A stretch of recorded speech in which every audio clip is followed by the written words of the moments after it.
नया चैप्टर है ये, 9th चैप्टर, त्रिकोणमिति के अनुप्रयोग। क्या नाम है इसका? त्रिकोणमिति के अनुप्रयोग। अभी जो त्रिकोणमिति आपने पढ़ी थी, अब उसका हम अनुप्रयोग करेंगे। ठीक है, इसमें सवाल कैसे आएंगे वो समझ लो। जैसे एक मीनार, ठीक है, मीनार की लंबाई दी होगी और उसमें आपसे पूछ लेगा इसकी छाया कितनी बनेगी। आई बात समझ में? या ऐसा बोल देगा कि कोई मतलब मीनार है, 2 मीनारों को कंपेयर करेगा। मतलब कैसे सवाल आएंगे मैं आपको बताती हूँ। मतलब आपको त्रिकोणमिति का प्रयोग करना है। बहुत आसान सवाल है, इंपॉर्टेंट सवाल है। कैसे करना है मैं थोड़ा सा आपको बताती हूँ। जैसे मान लो पहले ही सवाल ले लेते हैं, ठीक है, ध्यान से समझना। इसमें 2 चीज बहुत इंपॉर्टेंट है। एक तो चित्र बनाना। क्या चीज? चित्र। और दूसरा उसके बारे में लिखना। ठीक है, उस चित्र के बारे में लिखना और चित्र बनाना। जैसे देखो यहाँ पर क्या है, सर्कस का एक कलाकार 20 मीटर लंबी डोर पर चढ़ रहा है जो अच्छी तरह से तनी हुई है और भूमि पर सीधे लगे खंबे के शिखर से बंधा हुआ है। सवाल समझे क्या? मतलब 20 मीटर लंबी डोर पर चढ़ रखा है। एक डोरी है, क्या है? डोरी जिसकी लंबाई कितनी है? 20 मीटर। ठीक है, जो अच्छी तरह से तनी हुई है, मतलब एकदम टाइट है, एकदम तनी हुई डोरी है और भूमि पर सीधे लगे खंबे के शिखर से बंधी हुई है। कहाँ से बंधी हुई है? ये जो खंबा है इसके शिखर से ऐसे बंधी हुई डोरी है। समझ गए? यदि भूमि स्तर के साथ डोरी द्वारा बनाया हुआ कोण जो है वो 30 अंश है। मतलब ये जो जमीन है, जमीन के साथ में वो जो डोरी है वो 30 अंश का कोण बना रही है। कितने अंश का? 30 अंश का। तो आपको खंबे की ऊंचाई निकालनी। खंबे की ऊंचाई मतलब ये चीज आपको क्या करनी है? निकालनी। ऐसे सवाल आएंगे। अच्छा, इसको पढ़ाने से पहले, बताने से पहले एक छोटी सी चीज समझना। इसमें 2 टर्म आएंगे। एक आएगा उन्नयन कोण। कौन सा कोण? उन्नयन कोण। उन्नयन कोण, समझ गए? एक आएगा जगह जगह अवनमन कोण। कौन सा? अवनमन कोण। अवनमन कोण। उन्नयन कोण क्या होता है कि जब हम नीचे, मतलब नीचे से ऊपर देखते हैं, तो जो हमारी आंख द्वारा बनने वाला कोण है वो उन्नयन कोण है। कौन सा कोण है? उन्नयन, है ना। और एक होता है अवनमन कोण। अवनमन कोण क्या होता है कि जैसे हम ऊपर है, हम कहाँ पर है? मतलब मान लो यहाँ पर कोई ऐसा एक वो है, यहाँ पर कोई आदमी है, तो ये जहाँ सीधे देख रहा है, यहाँ से जो बनने वाला कोण है, मतलब ऐसे नीचे की तरफ देखने वाला जो कोण है, व्यक्ति अगर ऊपर से नीचे देखेगा तब जो कोण बनेगा उसे हम कौन सा कोण बोलेंगे? अवनमन। और जो नीचे से ऊपर देखेगा उसे क्या बोलेंगे? समझ गए? नहीं समझे? छोटी सी बात है, समझ में आ गई? अब देखो, जैसे आपको ये वाला सवाल है, तो पहला मैंने क्या बोला आपको? चित्र इंपॉर्टेंट है। क्या इंपॉर्टेंट है? चित्र बना लिया। ज्यादातर इसमें त्रिभुज में त्रिभुजाकार चित्र बनेंगे, समकोण त्रिभुज जैसे बनेंगे। एक समकोण त्रिभुज बन सकता है, 2 समकोण त्रिभुज बन सकते हैं, वो सवाल पर डिपेंड करेगा। बात समझ में आ गई? अब आपको क्या काम करना है? पहले इसकी भाषा लिखेंगे। क्या लिखेंगे? भाषा। मान लो ये ए है, बी है, सी है, ठीक है। हम यहाँ कैसे लिखेंगे भाषा? वो समझो, बस जो कहानी बताया गया है सवाल में, बस वही चीज लिखना है। ठीक है, जैसे आपको पता है ए बी क्या है हमारा? लंब क्या? 90 डिग्री। अरे सवाल में पढ़ो क्या है? खंबा है ना। तो हम लिखेंगे माना, क्योंकि हम यहाँ पे नाम देते हैं इसलिए हमें सब चीज लिखनी पड़ती है। माना ए बी क्या है? खंबा है। बोलो, बात समझ में आ गई? तथा दूसरी चीज कौन सी है इसमें? AC क्या है? डोरी है, ठीक है। भूमि से डोरी द्वारा बनने वाला उन्नयन कोण कितने अंश का है? 30। समझे कि नहीं समझे? वहां बैठो सीधे, यहाँ लिखो। तथा, हाँ जी, डोरी, हाँ कुछ भी लिख लो। डोरी तथा भूमि के बीच बनने वाला कोण या उन्नयन कोण, है ना, वाला उन्नयन कोण लिख दो, उन्नयन कोण कितना है, 30 अंश है। ऐसे लिख दोगे वो सारी चीजें जी। हाँ या ना। अब आप मान लो कि माना खंभे की ऊंचाई x है या h है, जो आपको मानना है, क्या मानोगे, जो निकालना होगा उसे हम मान लेंगे। माना खंभे की ऊंचाई हम क्या मान रहे हैं यहाँ पर, चलो h मीटर मान लो, क्या मान लिया हमने, x या मान लो h मीटर, आपकी मर्जी। इतनी बात समझ में आ गई। अब त्रिकोणमिति का प्रयोग कैसे करना है वो समझना। आपको आधार कोण दिया है, आपको ये भुजा निकालनी है और ये भुजा दी हुई है, ठीक है। आप अपने त्रिकोणमितीय फलन में जो आप त्रिकोणमिति पढ़ते थे अभी तक, उसमें वो वाली भुजा याद करो जिसमें, मतलब वो वाला फलन याद करो जिसमें ये और ये भुजा यूज हुई। ये भुजा कौन सी होगी, और ये कर्ण। अब याद करो लंब और कर्ण कहाँ यूज हुआ था, किसमें यूज हुआ था, साइन बराबर लंब बटे कर्ण। हुआ, भूल गए सब। लाला आम लाए कच्चे कच्चे आम, तो ला बटे का किसमें आया था, साइन में, हाँ है ना, कौशिक में भी आया, लेकिन हम पहले साइन में तो साइन ही यूज करते हैं। अरे तुझे क्या परेशानी है, क्या थप्पड़ मारो कि गोदी लो। इतनी बात समझ में आ गई। अब आप लिखेंगे त्रिभुज, कौन सा त्रिभुज है, ABC में। अब समझे आप मैंने क्या बोला, तो आपको पता है ये भुजा किसमें यूज हुई थी, साइन।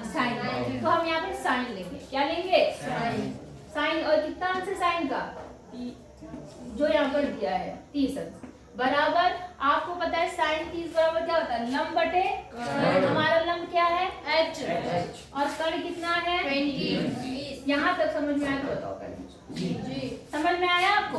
आपको ये एंगल देखना है और वो भुजाएं देखनी है, कौन सी दी है कौन सी निकालनी है। उन भुजाओं के संबंध देखना आप कौन से त्रिकोणमितीय अनुपात से है, बस वहां पर वो लिखना है। इतनी बात समझ में आ गई कि नहीं है, ठीक है। आप बताओ साइन 30 का मान क्या होता है, अब तो सॉल्यूशन है, कितना होता है, 1/2। तो 1/2 तो साइन का मान हो गया, बराबर h बटे कितना आ गया, यहाँ तक समझ में आया। क्रॉस मल्टीप्लाई कर दूं तो यहाँ से कितना हो गया, 2h बराबर 20। ये 2 गुणा में इधर आके क्या होगा, h = 10। हाँ जी, h बराबर कितना आ गया, 10 मीटर। तो ये आपका क्या हो गया आंसर। अतः खंभे की ऊंचाई क्या लिखेंगे, 10 मीटर। हाँ जी, खंभे की ऊंचाई बराबर 10 मीटर हो गया है। बोलो बात समझ में आ गई आपको। ऐसे करने पड़ते हैं सब। इजी है टफ है, इजी है। बस चित्र पढ़ते जाओ, बनाते जाओ। ज्यादातर 2 खंबे मीनार यही सब आएंगी। कभी कभी एक ही खंबा मीनार होगा, कभी 2 खंबे मीनार होंगे, कोई बड़ा कोई छोटा, बस वैसे। बोलो समझ में आई बात कि नहीं आई। पहले ये करो फिर मैं और बताती हूँ। देखो एग्जाम्पल भी देख लो, एग्जाम्पल भी इम्पोर्टेंट है। थर्ड क्वेश्चन क्या बोला, देखो ध्यान से समझना, बस सवाल पे फोकस करोगे, आपका चित्र बन गया, आपका सवाल आ जाएगा। यहाँ क्या बोल रहा, 1.5 मीटर लंबा एक प्रेक्षक। प्रेक्षक मतलब प्रेक्षक मतलब जो प्रेक्षण करता है, समझ गए, मतलब जो देख रहा है, कोई व्यक्ति की बात हो रही है, ठीक है। प्रेक्षक एक चिमनी से 28.5 मीटर की दूरी पर है, समझ गए। एक चिमनी है, क्या चीज है, चिमनी। जाहिर सी बात है, चिमनी, दीवार और पेड़, खंबा सब सीधे होते हैं, है ना। इस चिमनी से वो प्रेक्षक कितनी दूरी पर है, 28.5 मीटर की दूरी पर। कोई दिक्कत, वो प्रेक्षक है। प्रेक्षक मतलब एक आदमी है, जाहिर सी बात है ऐसा होगा। अब उसकी लंबाई कितनी है, 1.5 मीटर, ऐसा ये बोल रहा है। समझ रहे नहीं समझ रहे। अच्छा, अब क्या हुआ, उसकी आंख से चिमनी के शिखर का उन्नयन कोण 45 है। आंख कहाँ होगी व्यक्ति, यहाँ होगी या यहाँ होगी, ऊपर होगी। अब वो ऊपर से चिमनी को देखना शुरू करता है, देखा तो यहाँ पर जो उसकी आंख का उन्नयन कोण है, कोण, ये कोण कहाँ, ये पूरा कोण नहीं माना जाएगा, याद रखना। आंख की सिधाई में और इस चिमनी के शिखर में जो कोण बन रहा है उसको हम उन्नयन कोण बोलेंगे। और कितने अंश का है, 45 अंश का है। बोलो मेरी बात समझ में आई या नहीं आई, आ गई। ऐसे बनेंगे चित्र। अब इसमें क्या कह रहा है, चिमनी की ऊंचाई निकालिए। इस चिमनी की इस पूरी चिमनी की आपको क्या निकालनी है? ऊंचाई। यहाँ तक समझ में आ गई बात कि नहीं आई? आ गई। अब जरा अपने चित्र पे ध्यान से देखो। पहले तो आप लिखोगे, आप लिखना, मान लो ये ए है, ये बी है, ये सी है, ये डी है, ये ई मान लेना। बात समझ में आ गई? आप क्या लिखना कि ए बी मीनार है। ए बी क्या है? मीनार। सी डी प्रेक्षक है। सी डी क्या है? प्रेक्षक। प्रेक्षक की आंख से चिमनी के शिखर, शिखर मतलब चोटी से पर चोटी का उन्नयन कोण कितना है? 45। और व्यक्ति की चिमनी के पाद बिंदु, इस बिंदु को बोलते हैं पाद मतलब पैर बिंदु। कौन सा बिंदु? पैर बिंदु। कई जगह यूज होगा ये शब्द पाद बिंदु। पाद बिंदु, पाद मतलब पैर, पैर बिंदु। पैर से लेकर यहाँ तक की व्यक्ति के पैर तक की दूरी कितनी है? 28। अब हम इस चित्र में अपना त्रिभुज तलाशने की कोशिश करेंगे जो हमारा त्रिभुज काम का है। तो वो कौन सा त्रिभुज होगा? AED। आई बात समझ में? अब आप मेरी बात ध्यान से समझो, क्योंकि प्रेक्षक जो है 1.5 मीटर है, तो यहाँ से लेकर यहाँ तक की दूरी कितनी होगी? 1.5। यहाँ तक कोई दिक्कत? हाँ है ना?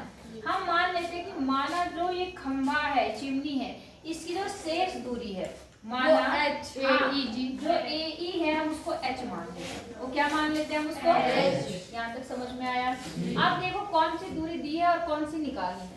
यहाँ से लेके यहाँ तक की दूरी दी है, हाँ, ये 28 बराबर है जी। और ये दूरी क्या है? बराबर। और ये आपको क्या करनी है? निकालनी है। ये मतलब पूरी निकालनी है, तो पूरी मतलब पहले हम ये निकालेंगे तो उससे ये बन जाएगा। कितनी बार समझ में आ गई? अब ये भुजा और ये भुजा कौन से में आती है? 10। इसमें आती है? आती है नहीं आती? ये भुजा कौन सी है? लंब। और ये आधार। तो लंब और आधार किस में आता है? 10 में आता है। 10 में आता है।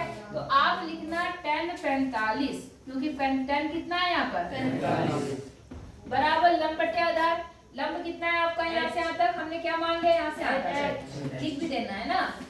यहाँ से यहाँ तक हमने h मान लिया, तो h बटे आधार। आधार कितना है? 28। यहाँ तक समझ में आया? अब 10 45 की वैल्यू कितनी होती है? 10 45 की कितनी होती है? 1। यहाँ 1 आ गया बराबर h और 28.5 क्रॉस मल्टीप्लाई कर देना। इसकी गुणा इधर, इसकी गुणा इधर। तो यहाँ से h बराबर कितना आ गया? 28.5। यहाँ तो समझ में आई आपको बात? इसका मतलब यहाँ से लेकर यहाँ तक तो 28.5 आ गया। अब चिमनी क्या हो जाएगी? ये जुड़ जाएगी चिमनी। तो यहाँ से लेकर यहाँ तक है ना चिमनी, अतः चिमनी की लंबाई क्या लिखेंगे? अतः चिमनी की